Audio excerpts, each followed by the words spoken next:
உலக தமிழர்களுக்கு வணக்கம். நான் உங்கள் வெங்கிரத்னம். கூடுமான வரைக்கும் பெண்கள், குழந்தைகள் இந்த வீடியோவை அப்படியே கொஞ்சம் ஸ்கிப் பண்ணிட்டு போயிடுங்க, பார்க்க வேண்டாம். ஏன்னா நான் ரொம்ப டீசெண்டா தான் எப்பவுமே பேசுவேன், டீசெண்டா தான் பேசணும்னு நினைக்கிறேன். ஆனா சில சில்லற பசங்களுக்கெல்லாம் டீசெண்டா பேசுனா புரியாது. நிறைய தமிழ்நாட்டுல இந்த மாதிரி அறிவாலய வெறிநாய்கள் நிறைய சுத்திக்கிட்டு இருக்கு. இதுங்களை அப்புறம் கல் எடுத்து அடிக்காம விட்டோம்னா நம்மளையும் ஒரு நாளைக்கு கடிக்க வரும். அப்படிங்கிறதால இதுங்களை கொஞ்சம் பச்சை பச்சையா தான் பேசி ஆகணும். அதனாலதான் முன்கூட்டியே ஒரு டிஸ்கிளைமர் மாதிரி கொடுத்துட்டேன். முதல்ல இந்த வீடியோவை நீங்க பாருங்க, பார்த்துட்டு இதுக்கு நான் அப்புறம் எப்படி பதில் சொல்றது அப்படிங்கிற முடிவை நீங்க எடுங்க.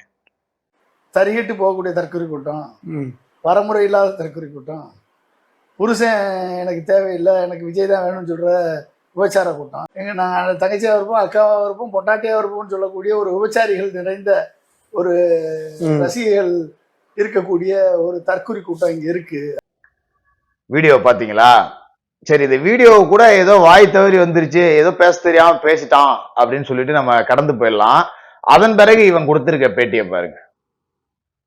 அப்புறம் இவனுக்கெல்லாம் என்ன மயிருக்கு நாம ரொம்ப மரியாதையா பதில் சொல்லணும். ஒரு கட்சியில இருக்கக்கூடிய பெண்கள் ஏதோ புதுசா ஒரு கட்சி தொடங்கி இருக்காங்க, அவங்க ஜெயிக்கிறாங்க ஜெயிக்கல அது அவங்கள சேர்ந்தது. கட்சி தொடங்கிறதுக்கு எல்லாத்துக்கும் உரிமை இருக்கு. அவரோட தொண்டர்கள் ஒரு ஆசாபாசத்துல எல்லாரும் விஜய் அண்ணன், விஜய் நான் புருஷன் அப்படின்னு கூட சொல்லுவாங்க, சொல்லிட்டு போறாங்க. ஏடா ஓம் பொண்டாட்டியவா கொண்டு போய் விஜய்க்கு கட்டி வைக்கிறேன்னு சொன்னாங்க, நீ இப்படி சொல்றதுக்கு? சரி, அது என்ன ஒரே வார்த்தையில நீ போட்டு விபச்சாரிகள் அப்படின்னு சொல்லிட்டு போயிட்ட. நான் அப்புறம் இன்னும் ரொம்ப அசிங்கமா கேட்பேன். ஏன் தெரியுமா? இங்க விஜய் கட்சிக்காரர்கள் அப்படின்னா கேட்கறதுக்கு ஆள் கிடையாது, காவல்துறை வழக்கு போடாது அப்படிங்கிற அதப்பு தாண்டா உங்களுக்கு எல்லாம். அப்படித்தானே இதை நம்ம எடுத்துக்க முடியும். நான் பழைய வீடியோக்கெல்லாம் வேணா நிறைய நீ பார்த்திருப்பீங்க, நீங்களும் பார்த்திருப்பீங்க. எப்பயோ செத்து போன பெரியார, இந்த பெரியாரெல்லாம் இப்ப இருந்தா கூட நான்லாம் கல்யாணம் பண்ணிக்குவேன் அப்படின்னு எத்தனை கருப்பு சட்டை போட்ட பெரியாரிஸ்ட் பெண்கள், திருமணமான பெண்கள், பெரியாரெல்லாம் இப்ப இருந்தா கூட நான்லாம் கல்யாணம் பண்ணிக்குவேன், பெரியார யாராவது வேணாம்னு சொல்லுவாங்களா, பெரியார நான் கூட தான் கல்யாணம் பண்ணிக்குவேன். அப்ப அவங்க எல்லாம் இந்த பட்டியல்ல சேர்த்துடலாமா? எங்க ஆம்பளையா இருந்தா நீ சொல்லி பாடுறா பாப்போம். பெரியார கட்டிக்கிறேன்னு சொன்ன பெண்கள் எல்லாம் இந்த மாதிரி ஆட்கள் தான் அப்படின்னு உன்னால சொல்ல முடியுமாடா? காலை ரெண்டி அகைச்சி வச்சு ராட உள்ள விட்டுருவாங்க. இங்க கேட்கறதுக்கு ஆள் இல்லைங்கிறதுக்கா எல்லாம் பேசுவீங்களா நீங்க? யாரு தெரியுங்களா இவன்? இந்தியாவே மதிக்கக்கூடிய, இன்னும் சொல்ல போனா உலகமே மதிக்கக்கூடிய மறைந்த முன்னாள் ஜனாதிபதி அப்துல் கலாம் ஐயா அவர்களுடைய செக்ரட்டரியா இருந்த பொறுக்கி இப்ப அறிவாலயத்துல பொறுக்கிட்டு சுத்துது. இந்த அறிவாலயத்துல நிறைய விச நாய்கள், வெறி நாய்கள், வேட்டை நாய்கள் எல்லாம் வளர்த்து விட்டுருக்காங்க. சூனிய பொம்மை மாதிரி இதுங்க எல்லாமே. ஸ்டாலின் அப்படியே ஒரு குச்சை வச்சுட்டு, காலையில வாக்கிங் போற குச்சி இருக்கு பாருங்க, அந்த மாதிரி ஒரு மந்திர குச்சை வச்சு ஏவி விட்டுருவாரு, போய் விஜய கடி அப்படின்னு சொல்லிட்டு. அது மாதிரி கடிக்கக்கூடிய வெறிநாய்கள் இதெல்லாம். இதுங்களுக்கெல்லாம் எவ்வளவு கொழுப்பு பாத்துங்க. ஒரு தமிழ் பெண்கள் எந்த கட்சியில வேணாலும் இருந்துட்டு போறாங்களே, உங்களுக்கு எங்கடா வலிக்குது? ஒத்த வரியில நீங்க எல்லாம் விபச்சாரிகள் அப்படின்னு சொல்றீங்க. இப்போ உங்க வீட்டு பெண்கள் எப்படி சொன்னா நீங்க எல்லாம் ஒத்துட்டு போடுவீங்களா? உங்க வீட்டு பெண்களும் ஓட்டு போடுவாங்கல்ல. ஐயோ, அவங்க ஒரு ஆசா பாசத்துல விஜய் நான் அண்ணனா இருக்கும், அண்ணன் எங்களுக்கு, சித்தப்பா எங்களுக்கு, தாத்தான்னு கூட சொல்லிட்டு போட்டியா, அது அவங்க பிரச்சனை. அதனால ஒரு தலைவனை கணவரா கூட இருப்பேன், இருந்துட்டு போகுது அப்படின்னு சொல்லிட்டு போறாங்க. இதுல என்னடா தப்பு இருக்கு உனக்கு? உன்னை கூட்டிட்டு போய் கல்யாணம் பண்ணிக்க சொன்னாங்களா? ஏன்னா அவ்வளவு சுலபமா விபச்சாரிகள் அப்படின்னு சொல்லிட்ட. நியாயமா உன்னெல்லாம் எப்படி தெரியுமா கேட்கணும்? அவங்க விபச்சாரம் பண்ணாங்க, நீ விலகு பிடிச்சி பாத்தியாடான்னு கேட்கணும். ஆனா நான் அப்படி கேட்க மாட்டேன். அவங்க விபச்சாரம் பண்ணாங்க, நீ தான் கூட்டி கொடுத்தியாடா அப்படின்னு கேட்கணும். ஆனா நான் அப்படி கேட்க மாட்டேன். அவங்க விபச்சாரம் பண்ணதுக்கு நீ மாமா வேலை பாத்தியா அப்படின்னு கேட்கணும். ஆனா நான் அப்படி கேட்க மாட்டேன். ஏன்னா இது மாதிரி பதிலுக்கு பதில் பேசிட்டு அப்புறம் உனக்கு எனக்கு வித்தியாசமா இல்லாம போயிடும் இல்லையா? அதனால நான் அப்படியெல்லாம் கேட்க மாட்டேன். ஏதோ வாய் தவறி வந்துருச்சு, ஒரு தவறுதலா வார்த்தையை விட்டேன், நான் சொல்ல வந்த விதம் வேற, ஆனா இது மாதிரி போயிடுச்சு, வருத்தம் தெரிவிச்சுக்கிறேன் அப்படின்னு சொல்லிட்டா கூட சரிப்போ, அது சகஜம், வார்த்தை தவறுறது எல்லாத்துக்கும் இயல்பு அப்படின்னு கடந்து போயிடலாம். இல்ல விபச்சாரிகள்னு சொன்னாதான் உரைக்கும்னு பேட்டி கொடுக்குறேன்னா உனக்கெல்லாம் கருவிலேயே குற்றம் இருக்கு அப்படின்னு தான் நம்மளால எடுத்துக்க முடியுது. அது எப்படி அடுத்த ஊராம் வீட்டு பிள்ளைய பார்த்து விபச்சாரின்னு உனக்கெல்லாம் சொல்ல வாய் வரும்? இப்ப எங்க போனாங்க இந்த மகளிர் போராளிகள், மாதர் சங்க புடுங்கிகள் எல்லாமே எங்க போனாங்க? இப்ப CV சண்முகம் ஒரு கூட்டத்துல பேசும்போது கனவை கேளுங்கள், உங்கள் கனவை சொல்லுங்கள்னு முதல்வர் சொல்லிட்டாரு. இப்ப ஒரு பையன் கனவு கண்ணி நயன்தாரா, தமிழ் சினிமா நடிகைகள் எல்லாத்தையுமே கனவு கண்ணின்னு அந்தந்த காலகட்டத்துல சொல்லுவாங்கல்ல. ஒரு காலகட்டத்துல சரோஜா தேவி கனவு கண்ணி, ஒரு காலகட்டத்துல பத்மினி கனவு கண்ணி, அப்புறம் ஒரு காலகட்டத்துல ரேவதி, குஷ்பு, நதியா, சிம்ரன், நயன்தாரா, இப்படி வரிசையா கனவு கன்னிகள் வருவாங்க. எல்லாத்தையுமே கனவு கன்னிகள்னு தான் சொல்லுவாங்க. அது மாதிரி அவன் கனவு கன்னியா நினைச்சு நயன்தாராவை கேட்கறான் அப்படின்னு வச்சுக்கோ. இத சொல்லிட்டு அவர் உடனே வருத்தமும் தெரிவிச்சுட்டாரு. என்ன தாண்டானுங்க வானத்துக்கும் பூமிக்கும். ஐயோ சிவி சண்முகம், ஐயோ அதிமுக, இந்த பாருங்க உடனே கனிமொழி எல்லாம் கிளம்பி வந்துட்டாங்க. அதிமுகவினர் இப்படிதான் பேசுவாங்க, எடப்பாடி நடவடிக்கை எடுக்க மாட்டாரு. இப்ப இவனை பிடிச்சி அடிக்கலாம் பாப்போம். எங்க போச்சு இந்த மாதர் சங்க போராளிகள், போலி போராளிகள் எல்லாம் எங்க போனாங்க? கனிமொழி எங்க போனாங்க? எவ்வளவு கேவலமானவர்கள் பாத்துங்க. உண்மையிலேயே காஜி புடிச்சு அலையிறானுங்க. அப்படிதான் இவனுங்களை நம்ம சொல்லி அவன் பூரா காஜியா இருக்கானுங்க. எப்ப பாரு இப்படியே பேசிட்டு தெரியாது அடுத்தவனை. இதே திமுகவுல எவ்வளவு ஆபாசமா பேசியிருக்கானுங்க. ஒரு மந்திரி 4 நாளைக்கு முன்னாடி ஒப்ப கோமணத்துக்குள்ள இருந்தியான்னு கேக்குறான்னா, இவனுங்க புத்தியே கோவணத்துக்குள்ளேயே தான் இருக்கு. பாத்துறீங்களா? உங்களோட புத்தி எல்லாமே கோவணத்துக்குள்ளேயே தான் இருக்கு. இவனுங்க புரட்சி எல்லாமே அந்த இடத்துலயே தான் இருக்கும் போல இருக்கு. இதெல்லாம் கேட்கறதுக்கு துப்பு இல்ல. இவனுக்கு என்ன கைது நடவடிக்கை எடுக்கப்பட்டுச்சு? எவ்வளவு பேச்சு! இதெல்லாம் ஆபாசம் இல்ல? இந்த முக்தார்னு ஒரு பீஸ் தலைப்பே இப்படிதான் வச்சுட்டு அலையுது. அதெல்லாம் எங்கேயோ செக்ஸ் கதை எழுதிட்டு கிடந்தது போல கொண்டாந்து விட்டுட்டு பத்திரிகையாளன்னு இருக்கிறவன் தாலியை அறுத்துட்டு இருக்காங்க. சீரியஸா இதெல்லாம் எங்கேயோ காம கதைகள் எழுதின குரூப்பெல்லாம் கொண்டாந்து வச்சுக்கிட்டு கருமாதி எடுக்கிறாங்க. கோபம் வருது நமக்கு இதெல்லாம் பார்க்கும்போது. என்னன்னா இந்த மாதிரி விஷயங்களுக்கெல்லாம் டிவி கேவினர் இறங்கி அடிச்சு போராடிடணும். விடவே கூடாது. இவனுங்கெல்லாம் எடுத்த உடனே முளையிலேயே கிள்ற மாதிரி கிள்ளி எரிஞ்சிடணும். இவங்க எல்லாம் விட்டா பேசிக்கிட்டே போவாங்க. அதனால இந்த மாதிரியான விஷயங்களுக்கெல்லாம் பெரிய போராட்டத்தை திமுக மகளிர் பாசறை எடுத்திருக்கணும். எடுக்காம விட்டுருக்காங்க அப்படிங்கிறதுல எனக்கும் ஒரு வருத்தம் அப்படிங்கிறது இருக்கு. இருந்தாலும் நான் டிவி கேவை சேர்ந்தவன் இல்லை. எனக்கு என் வீட்லயும் பெண்கள் இருக்காங்க. என்ன பெத்தது ஒரு பெண்ணு, நான் பெத்தது ஒரு பொண்ணு, எனக்கு மனைவி சகோதரிகள் எல்லாம் இருக்காங்க. அப்படிங்கிறப்ப எனக்கு ரோசம் வரதான் செய்யும், நான் கேட்கதான் செய்வேன். பொன்ராஜ் மாதிரியான ஆள்கள் எல்லாமே மூடிக்கிட்டு இருக்கிறது அவ்வளவுதான் நல்லது. இதுக்கு மேல தொடர்ந்து பேசினா நானும் பதிலுக்கு பதில் பேசிக்கிட்டே இருப்பேன். என்ன வந்தாலும் பார்த்துவோம், அதை பத்தி பிரச்சனை இல்லை. சரி, இதோட விட்டுருவோம். அடுத்தது முக்கியமான விஷயத்துக்கு வருவோம். காலையில இந்த எஸ்வி சேகர்னு ஒரு பீஸ் பேசிட்டு ஆஞ்சுது.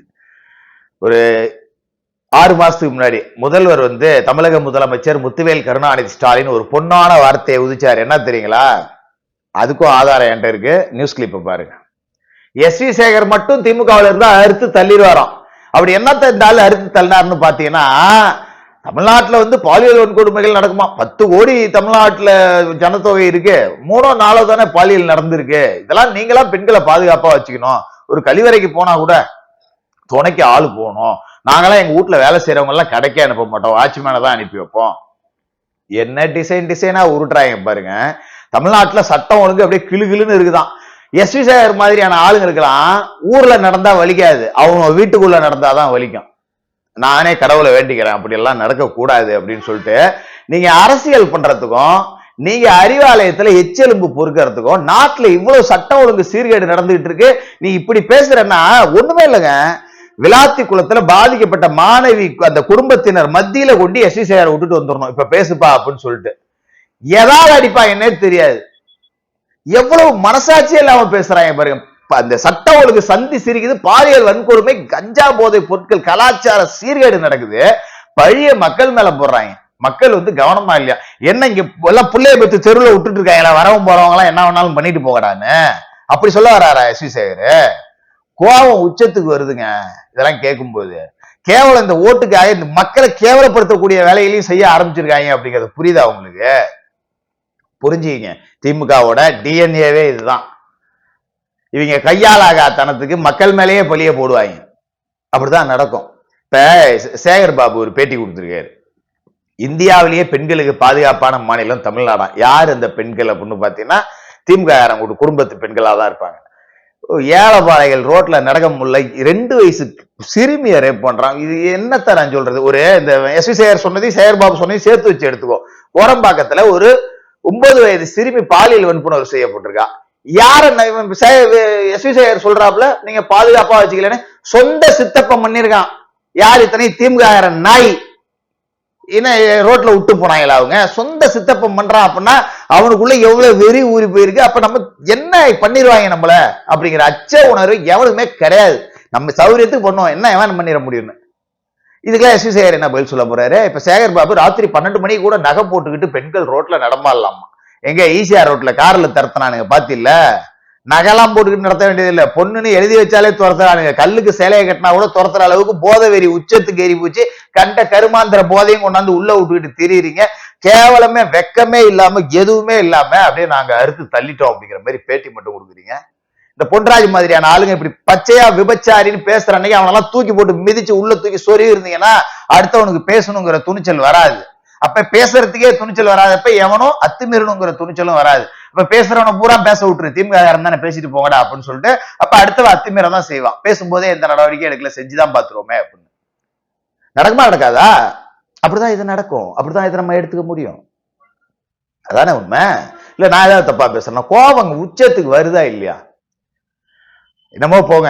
சரி, தேமுதிகவுக்கான 10 தொகுதிகள் அப்படிங்கிறது இன்னும் இறுதி செய்யப்படாம தொடர் பேச்சுவார்த்தைகள் அப்படிங்கிறது நடந்துகிட்டு இருக்கு. இதுல சிவசங்கர் ஒரு முட்டு கொடுத்திருக்கார். போக்குவரத்து துறை மின்சாரத்துறை அமைச்சர் திரு சிவசங்கர் ஒரு முட்டு கொடுத்திருக்கார். என்ன அப்படின்னா, ஏன் தொகுதி 10 கொடுக்கப்பட்டதுக்கு அவங்க முன்னாள் எதிர்கட்சியாம், அதனால கூட கொடுத்தாங்களாம். சரி, முன்னாள் ஆளுங்கட்சி ஆச்சே காங்கிரஸுக்கு அதிகாரத்துல பங்கு கொடுத்துற வேண்டியதானே, ஒரு 2 மந்திரி சபை கொடுத்துருங்க, முன்னாள் ஆளுங்கட்சி ஆச்சே. எங்க சொல்லுங்க பாப்போம், சொல்ல முடியுமா? மத்த கூட்டணி கொத்தடிமைகளை ஏமாத்துறதுக்காக தேமுதிக கடைசி வரைக்கும் செட்டில் பண்ணாம வச்சிருந்து ஏமாத்தி இப்ப வேலையை முடிச்சிட்டீங்க. இதுல இந்த இந்திய யூனியன் முஸ்லீம் லீக் காதர் மொய்தீன் இப்ப வந்து கதறிட்டு துடிச்சிட்டு இருக்காரு, ஐயோ ஐயோ ஐயோ அப்படின்னு. என்னையா பாய், ஏயா கோவப்படுற, என்னையா நினைச்சீங்க, வாயா சொல்லியானா, எங்களுக்கு சீட்டு கொடுக்குறப்ப தேமுதிகவுக்கு 6 தான் தருவோம்னு சொன்னாங்க, இப்ப 10 கொடுத்துட்டாங்க, எங்களுக்கு வவுறு எரியுது, நாங்க கையெழுத்தெல்லாம் போட்டுட்டோம், இதுக்கு மேல பேசி ஒன்றும் பண்ண முடியாது, ஒரே வருத்தத்துல இருக்கு. அப்ப என்ன பண்ண முடியும்? நீ வேணா திமுக போய் கேளு, பாய் கொடுத்ததை வாங்கிட்டு 7 உட்காந்துரு, இல்லைன்னா பிஜேபி உள்ள வந்துடும், மூடிட்டு போய் இன்பநிதி வாழ்க்கை சொல்லு ஓடு அப்படின்னா, ஏன்னா ஐயோ பிஜேபி உள்ள வந்துருமா, சரி சரி 3 என்ன 2 என்ன 1 போதும் எங்களுக்கு, இன்பநிதி வாழ்க இன்பநிதி வாழ்க இன்பநிதி வாழ்கன்னு காதல் படத்துல கிளைமேக்ஸ்ல வர்ற பரத்து மாதிரி கத்திக்கிட்டே போயிடுவாங்க. அவ்வளவுதான் எங்களுடைய நிலைமை. இவர்கள் எல்லாம் திமுகவுக்கு கொத்தடிமைகளா இருந்துகிட்டு அடுத்தவனை பார்த்து அடிமைன்னு சொல்றதுக்கு வெக்கம் இல்லையா அப்படின்னு நான் கேட்க மாட்டேன். ஏன்னா இவர்களுக்கு வெக்கம் இல்லை அப்படின்னு நமக்கு தெரியும். வெக்கமில்லாத இந்த கூட்டத்தை நாம விரட்டி அடிக்கணும். அது ஒவ்வொருத்தரோட கடமை. செய்வீங்கிற நம்பிக்கையோட தொடர்ந்து பேசுவோம்.